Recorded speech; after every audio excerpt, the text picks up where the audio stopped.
Hello everyone. अगर मैं आपसे कहूं कि 2029 इलेक्शन से पहले इंडिया की पूरी पॉलिटिकल सिस्टम बदल सकती है, लोकसभा की सीट्स 543 से बढ़कर 850 हो सकती है और पार्लियामेंट में हर तीसरी सीट विमेन के लिए रिजर्व हो सकती है, तो क्या ये सिर्फ एक न्यूज है या फिर इंडिया की डेमोक्रेसी में एक बड़ा टर्निंग पॉइंट? और सबसे इंपॉर्टेंट बात, ये टॉपिक ऑलमोस्ट हर गवर्नमेंट एग्जाम में पूछा जा सकता है। तो आज हम इस पूरे टॉपिक को ऐसे समझेंगे कि अगर आपने पहले कभी न्यूज नहीं भी पढ़ी हो तो आपको सब कुछ क्रिस्टल क्लियर हो जाएगा। What is the news?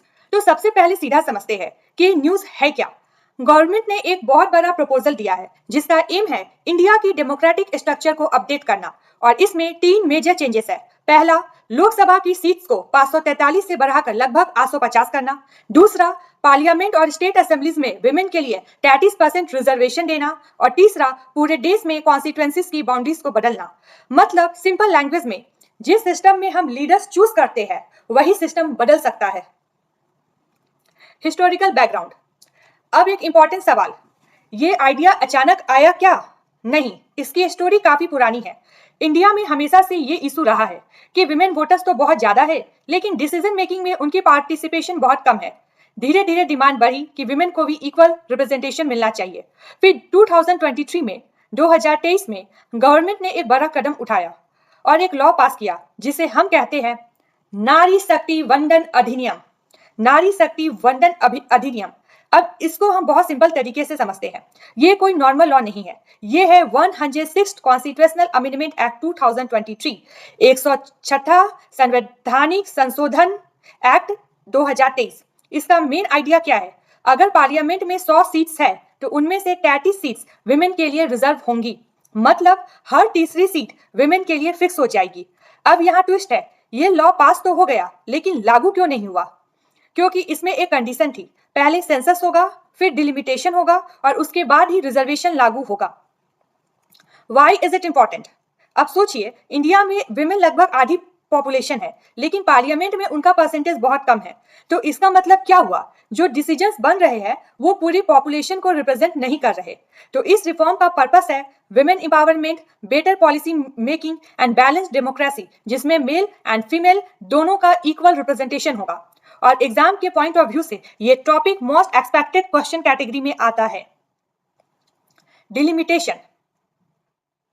अब आते हैं सबसे कंफ्यूजिंग वर्ड डिलिमिटेशन, लेकिन इसे बहुत आसान एग्जांपल से समझते हैं। मान लो एक एरिया में पहले 10 लाख लोग थे, अब वही एरिया में पॉपुलेशन बढ़कर 50 लाख हो गई।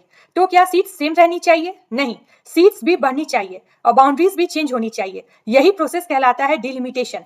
मतलब पॉपुलेशन के हिसाब से सीट्स और बाउंड्रीज बदलना।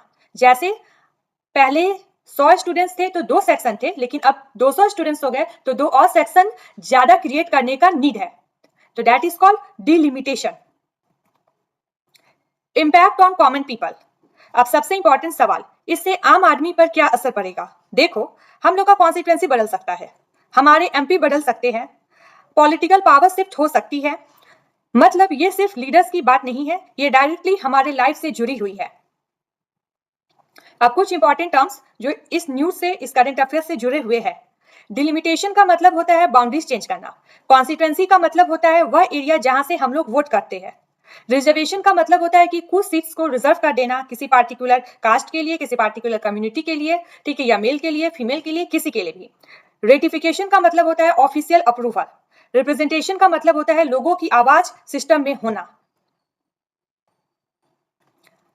अब आते हैं एग्जाम क्वेश्चंस पर। फर्स्ट क्वेश्चन है, what percentage of seats is proposed to be reserve for women? 33%, 33%। मतलब विमेन रिजर्वेशन कितना है? तो आंसर होगा 33%, मतलब हर 3 सीट में 1 seat. Next question, current Lok Sabha strength 543। Current Lok Sabha strength 543। Propose Lok Sabha strength जितना प्रपोज किया गया है that is around 850। Which constitutional amendment is linked with women reservation? 106 constitutional amendment. Which constitutional amendment is linked with women reservation? 106 constitutional amendment. Delimitation is based on what?